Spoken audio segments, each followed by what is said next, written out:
Hello, everybody. Welcome to our topic for December 2022. I can't believe it's December already.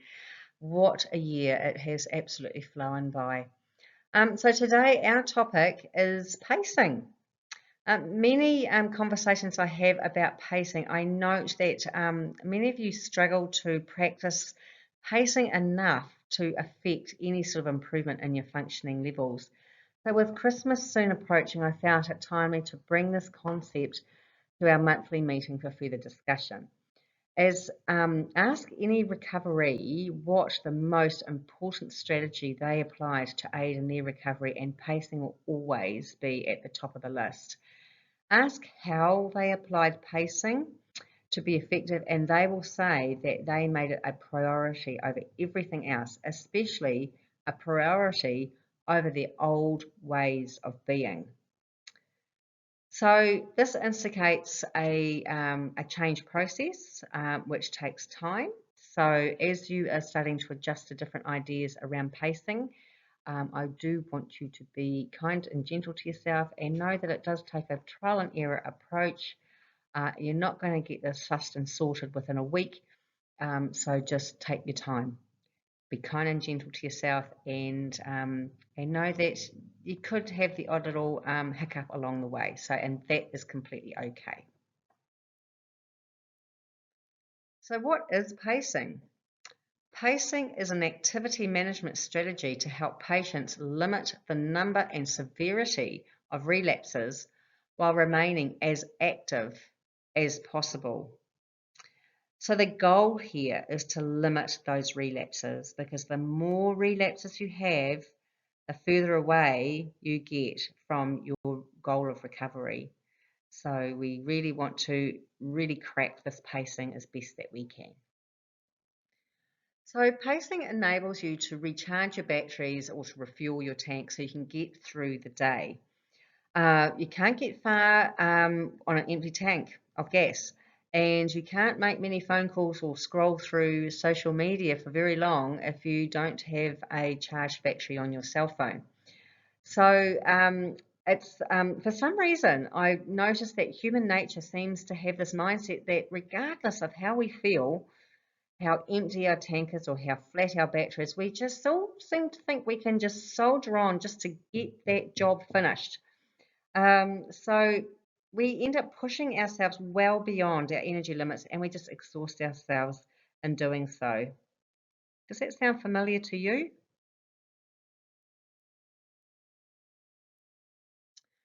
So what we see is that on good days, and this again, it's just human nature. On good days, we kind of want to just catch up on those neglected chores. So we overexert ourselves doing so, which results in this boom and bust cycle. So, yep, you've been probably resting for a while after your last relapse, and then you wake up one day and yeah, you feel quite good today. So, woohoo, yippee! So let's go and catch up on these chores. Push, push, push. You overexert yourself, which causes increased fatigue, and also it flares or a lot of other symptoms as well. So it can actually make you feel really quite unwell. So we're back to bed for prolonged rest again. And there goes those plans that you had for in 2 days' time that you're going to go and catch up with a friend for lunch. No, you're going to have to cancel that and go back to bed for a while. So this boom and bust cycle is really typical of a lot of people, especially in the first couple of years of illness, before they start to grasp the concept of pacing. This is what we want to avoid. So another analogy that we can use to describe energy use is to put it into dollar terms. So people with ME, chronic fatigue, fibromyalgia, say for an example, have $100 a day to spend on your energy and on your activities. What we recommend is to only use 80% of your available energy. So you've always got that 20% that you can carry over to the next day, or that you can just keep up your sleeve for in case of emergencies. So that leaves you $80 each day to spend. Now, when you start thinking about your different activities that you do, just getting out of bed, perhaps you can put your own dollar value onto this, but perhaps that might cost you $5. You can have a shower today and you're drying and dressing yourself, you use 15. Breakfast is another $5. Hanging out the laundry or washing and hanging out laundry, then you've got to fold it all, bring it in, fold it, could be $15. Lunch, another $5. Today you've also got to drive yourself to a doctor's appointment, have a conversation with the doctor, then drive yourself to the chemist to pick up the prescription, and then drive home again. So yeah, that could easily be $25. You might have some extra demands from the children, and you've also got to do some, perhaps pay some bills online and do some study, or you might surf the internet for a while or Facebook. Bang, there goes $30. All of a sudden, well, there's $125 spent. So, some people talk about energy use in the way of talking in spoons or pebbles in the jar. So this is just another way, another analogy to help you understand activity and how it uses energy. So pacing helps you to spend your $80 wisely. So living within the flow of constant peaks and troughs that come with the boom and bust cycle means that planning and participating in life's activities becomes a guessing game of unpredictability, with symptoms perpetually being aggravated, recovery prolonged, and always out of reach. Living in a world of the unknown is unsettling, it's stressful, and anxiety provoking. So the benefits of pacing helps to level out these peaks and troughs. So you can see here, this is the red is the boom and the bust cycle that we've just spoken about. And what we want is this blue line that's just sort of nice and smooth. So doing less on good days, so those peaks aren't so low as the goal. So helps to level those out. Pacing also supports the body's natural recovery process and increases your chance of a quicker recovery from relapse. And it also supports supports acceptance of your current level of functioning, allowing you to gain so much more control over your energy levels, reducing the unpredictability, which helps to increase your confidence to plan and cope. You'll be able to have more faith in your ability to commit to your plans and participate in life and feel less isolated. So one such pacing strategy is a change in mindset. It is vitally important to prioritize recovery over your old ways of being and functioning. So as I mentioned before, a change process is required, and this takes time, so to be kind to yourself. Another pacing strategy is the importance of knowing what activity is. So physical activity is anything that moves your body. So standing, walking, bending, pushing, pulling, lifting, carrying. Anxiety has a physical response, a physical action in the body, so that goes in that list too. And coping with smells and light and noise sensitivities is also a physical act as well. Mental activity is talking to others, listening to others. I mean, I know that after listening to our recordings here and listening to our topics each month is hard work for a lot of you, and you feel quite exhausted and often need to have a rest afterwards. So this is a prime example that listening to others is also a mental activity that needs to be considered.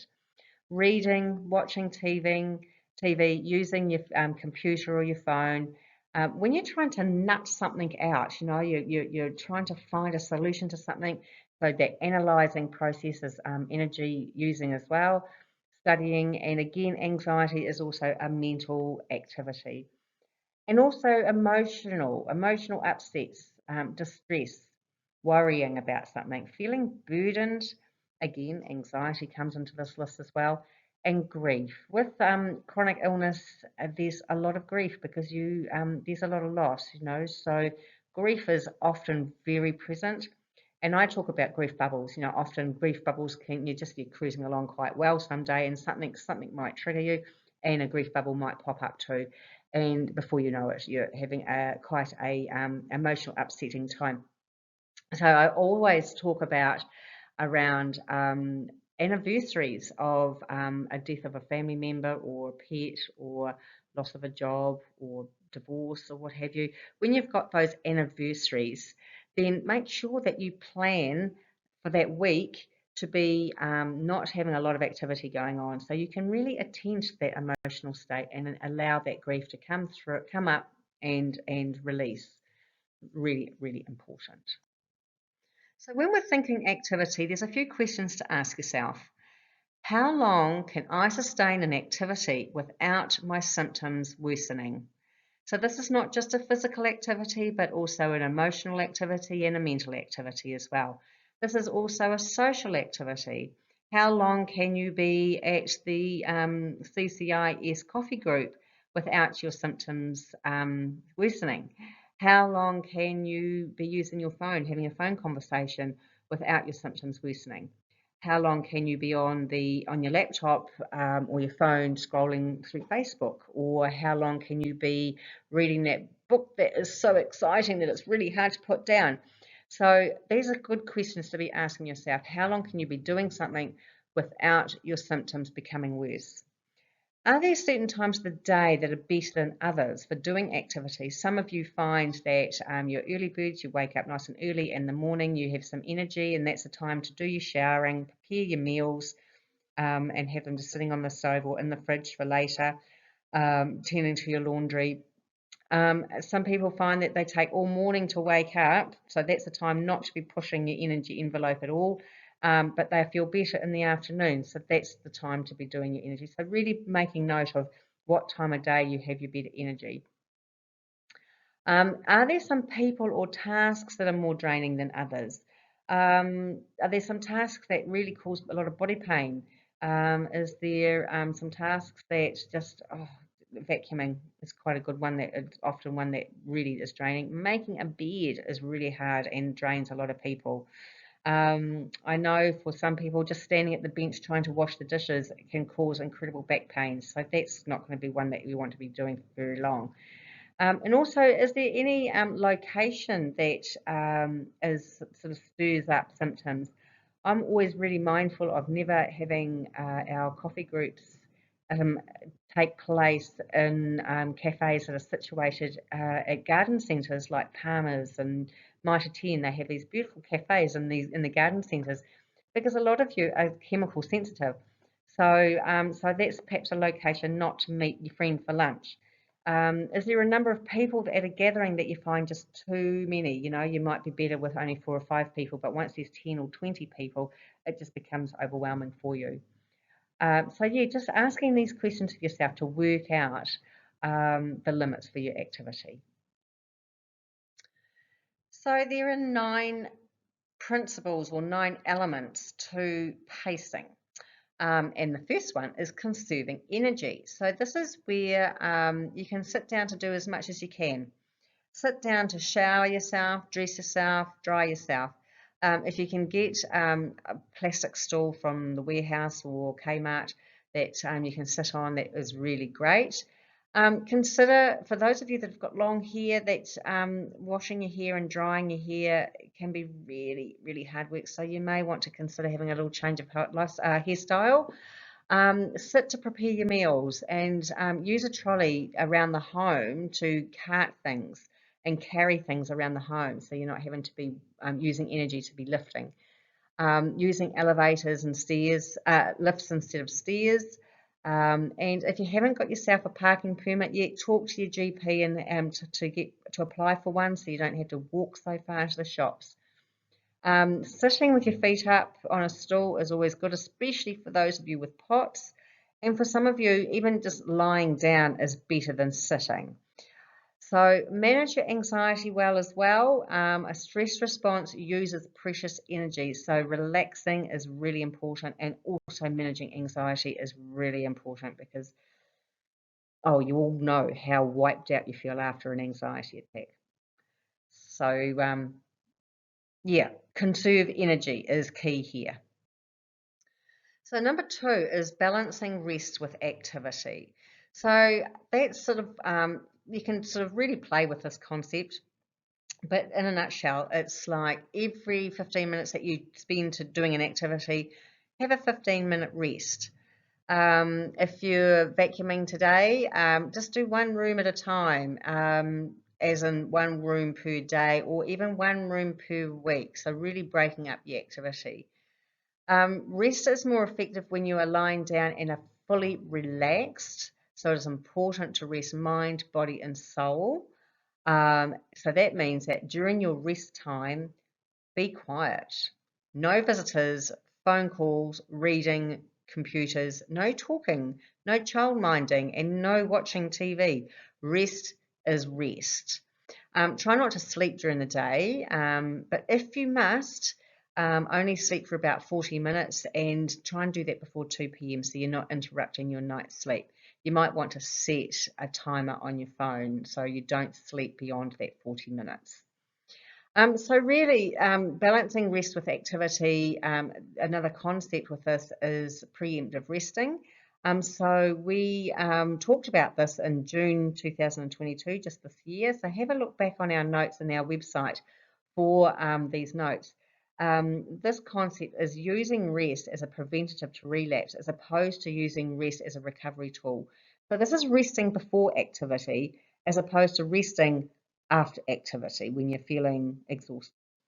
And this is also using rest or scheduling rest every day, regardless of how you're feeling. Even on your good days, you still rest. You still do your resting and scheduling it into your day at the same time every day is always really helpful as well. So number 3, 4, and 5, we have got routine, prioritize, and plan. They are fairly self-explanatory. But routine is important because it helps to establish balance in your day.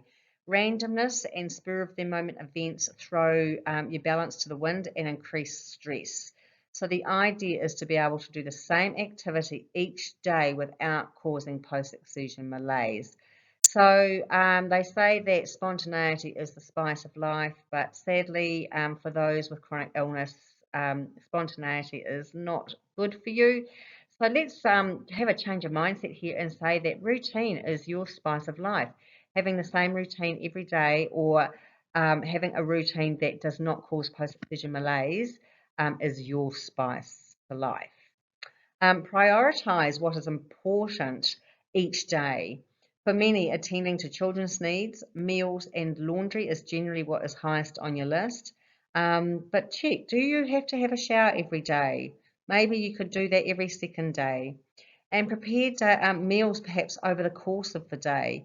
I often suggest to people to perhaps peel the spuds and put them in the water on the stove and then have a rest and then get your broccoli and collie out afterwards later on and chop them up and then have a rest, so spread it out throughout the course of the day.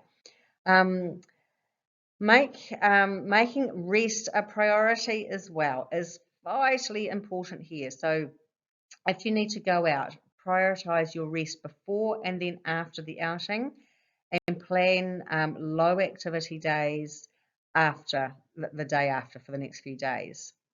So planning your week. Actually, I've got a weekly planner example here, so I'll just flick screens. So using a weekly planner is a great planning tool. So you can spread your activity evenly out across the day and the week. The idea is to add into your planner the most important tasks. This may be getting kids off to school, picking them up after school, and preparing meals. You may have certain weekly outings, maybe you've got a regular yoga class to go to, and then once a month you've got the CCIS social group meeting that you want to go to, as well as the online meeting that you want to go to as well. So you add these important tasks into your weekly planner, and then you plan your rest around those. So you schedule your rest. You can see that on this weekly planner I have broken the day down from 8 o'clock in the morning to 8 o'clock at night down to hourly slots. So you plan your weekly planner as you wish and as appropriate for yourself.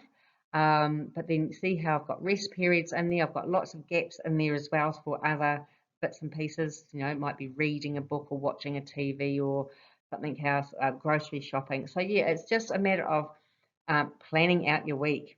and ensuring that those rest periods are in there. You might get a hospital appointment. So maybe that's on Wednesday at 10 o'clock. So you might want to schedule in Tuesday afternoon as a lot of resting time, and then Thursday and Friday you just cross those days out because they're rest days because of your outing to the hospital.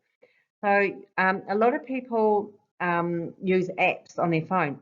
Awesome, great. Whatever blows your hair back, do it. What I like about a weekly planner on a paper form though is that you can put it on your fridge or on your kitchen cupboard, and so it's in your face. You know, if it's in your face and you're seeing it all the time, then you will follow it. So don't hide it away. Don't, because often if it's an app on your phone, you've got to always make sure that that app is open, so you can see it. So if it's on your phone, maybe turn it into your screensaver on your phone, or your front screen on your phone, so you see it, so it's always present. But these are a really good plan, a really good tool for planning. So number 6 is switching tasks regularly. This is switching tasks between mental tasks and physical tasks and rest regularly. So you might decide to vacuum a room today. So that's a physical task. Then you might have a rest, or you might decide while you're sitting down resting your physical body might be a time that you pick up a little mental task. Maybe you need to write a bit of a shopping list, or maybe you need to have a look at your weekly planner and start doing some planning around your week. Then you need to do a load of washing, so you get up and put a load of washing on, and then you might have a rest after that. It might be a load of washing these days. I don't know, depending on your washing machine, might be 30 or 40 minutes long. So that could be a great time to do a rest where it's resting mind, body, and spirit. Then you can hop up and you hang out that washing. However long it takes to hang out the washing, say it's 10 or 15 minutes, then you rest for 10 or 15 minutes. Yeah, preparing a meal, then having a rest, or having a quick look on Facebook, or maybe you enjoy doing crosswords. So yeah, I hope you get the general idea here, but flicking between physical tasks and mental tasks. Using your weekly planner that I just talked to you about is a great tool to help you flicking between those tasks, those mental tasks and physical tasks, on an hourly basis. Or you can chop it down to even half an hour or whatever. You work that weekly planner as you see fit, but that's a great tool to help you with switching tasks. So number 7 is know your energy envelope. So this is what you can do comfortably each day without causing post-exertion malaise.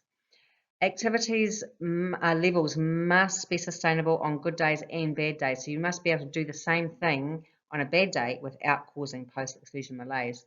So using that 80% rule is always really good. And in order to reach that 80% rule, reduce your activity by, let's say, for example, a 20-minute activity by 5 minutes, or a 10-minute activity by 2.5 minutes. So just reducing your activities down a few minutes here and there will help you to reach that 80% rule. The aim is to maintain a 15-minute block of activity interspersed with rest and relaxation periods throughout the day, as we have discussed several times already. And knowing your energy envelope really does take time to figure out. So go easy on yourself. You do need to take a trial and error approach. Now, once you've established your energy envelope and you are managing really well for several weeks, perhaps a month, where no post-exertion malaise has happened because you've got such a great routine, you're prioritizing, you're planning, you're doing all those things perfectly, and you've got it sussed, you can now operate day to day with no post-exertion malaise.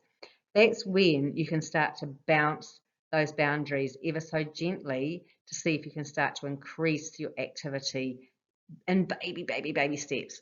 Before you start to do this is another topic, a complete topic on its own, so I'm not going to go into too much detail here, but before you start to do that, please have a conversation with your health and wellness facilitator so we can give you some ideas around approaching that.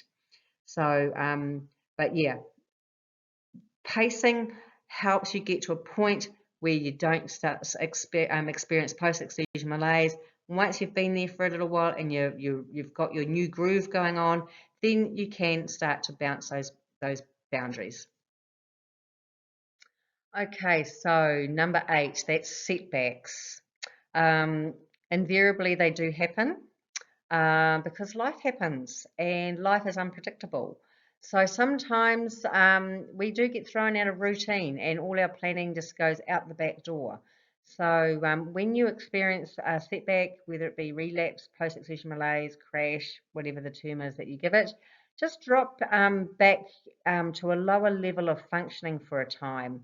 Often people find that they can build up again through the levels of functioning a bit quicker than they did the very first time that they went through this process. So regular setbacks may indicate that you may be pushing yourself a little bit too hard to bounce those boundaries, as we just spoke about with your energy envelope. So slow it down again. And sometimes it could be an emotional activity that may have caused a setback. So is it been an anniversary at the moment of a upsetting time for you? Have you had a family member pass, a pet pass, or something else? You know, if it's emotional time for you, it's quite interesting how emotional activity is one of the hardest to gauge and monitor and to notice. The amount of times I've spoken to someone and I've spoken to people, our clients, and they say, "Oh, I was going along really well, and I don't know what happened, but I'm having a relapse at the moment." And quite often, when we start talking it through, it comes to light that they're going through a moment of grief. So they hadn't sort of equated grief to the setback.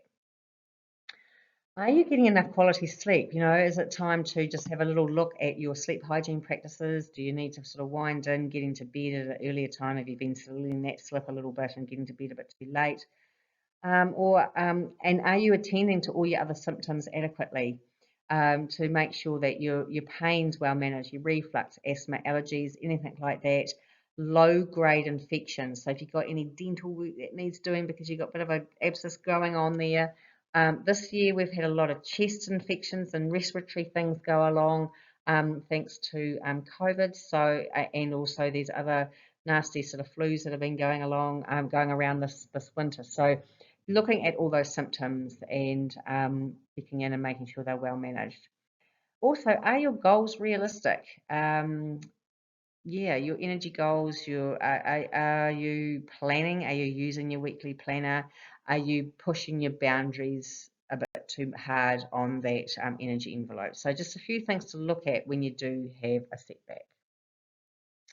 Another tool that we recommend to use is using a health diary, especially at times of setbacks. This can help you sort of get back on track again, but not only at setbacks. This is a really good tool to be using right from day dot when you start to become unwell and right through the course of your illness. Noting on scales from 0 to 10 your energy levels, your activity levels, and your pain levels helps to paint a picture. And also noting at the end of every day when you're doing this, noting what's your mood been like today, or your emotion. Have you been feeling really sad and upset, or have you been feeling really grumpy, or have you been feeling just really just blah, or whatever. Just making some sort of note to so you can look back and understand what your emotions have been, because in time you'll be able to actually look back and see patterns. You'll be able to see triggers like, oh, look, you know, I've had a really emotional time this week because the sad faces that you put in, and oh, look, your activity levels may be the same, but your energy levels have really dropped. And you've noticed that also when you're noticing this and you're looking back, you might notice that your energy levels have been, say, perhaps around a 5. But oopsie daisy, look, my activity levels are around an 8. Oh, no wonder I've had a crash. And then also while that's been going on, oh, crikey, my pain levels are right up around 8 and 9. So yeah, a really good, simple tool to use to help paint that picture. And really important, the goal is that your energy levels need to be higher than your activity levels. So that is the goal when you're using this health diary. So we're nearly there. Number 9, know your dashboard lights.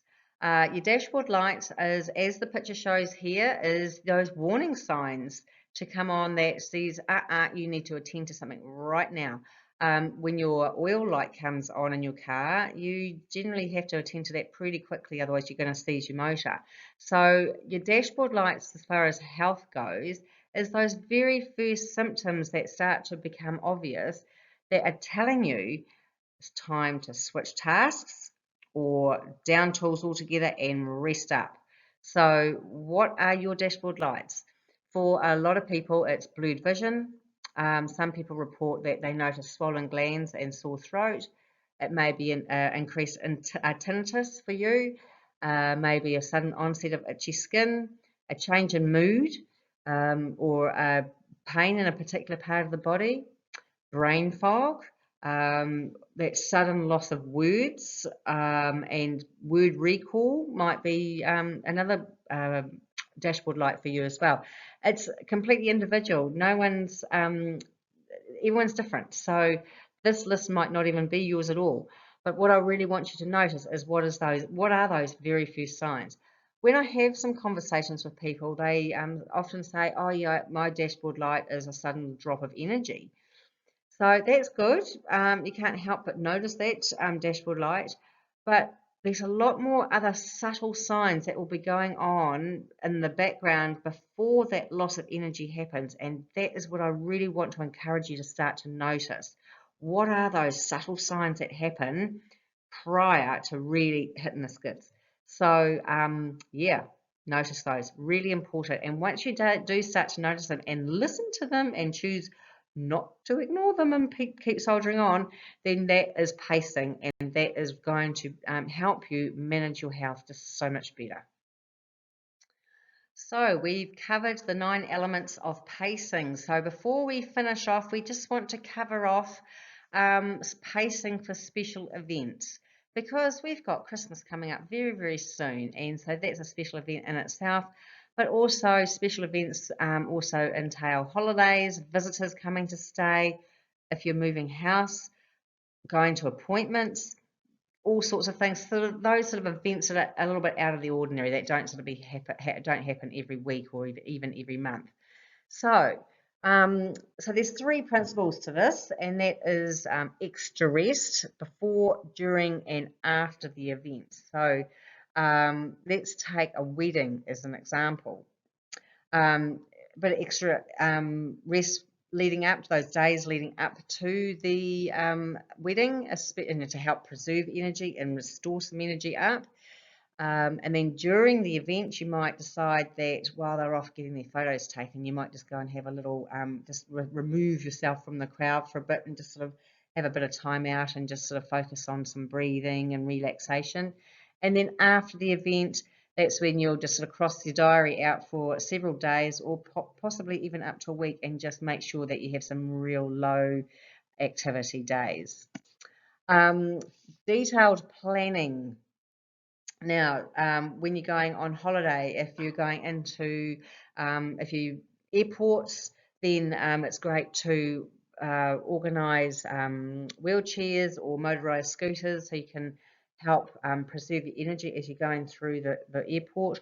Or if you're going to museums or any other sort of places like that that might have disability aids, then make sure that you use them or book ahead so you can use them. And plan your activities each day of the trip. So sort of carefully sort of plan out what you're going to do, so you can make sure you put your rest periods in there as well. So it might be going out to a theme park or something for a couple of hours in the morning, then you might have a few hours rest, and then it might be that afternoon you might be going around doing something a little bit more quieter, maybe being pushed in a wheelchair around some gardens or what have you. So make sure that you also include alternative activities while you're on holiday, in case your energy is not what is expected and you do have some days where you are feeling a little bit more tired, so then you can not sort of feel like you're resting the whole time you're on holiday. If someone else is planning the event, then find out the schedule ahead of time, and then you can decide how much of the activity you're going to partake in. And if you are organising the event, then delegate the tasks out. Get others to bring a plate. Don't you take on making the whole meal. So also discuss your plans with others. I know that there's nothing more frustrating when you say, oh no, sorry, you want to only attend to certain parts of the activities because you want to take some extra time for resting. And then there's family members who just don't get that, and they're asking you and they're challenging you and it's asking you to explain yourself. Oh, that's just more energy used that you don't need to be wasting. So talk prior to these special times, these special events with your family members. Talk to them about the limits that are imposed on you. Discuss your plans and your level of participation with others so they know what to expect.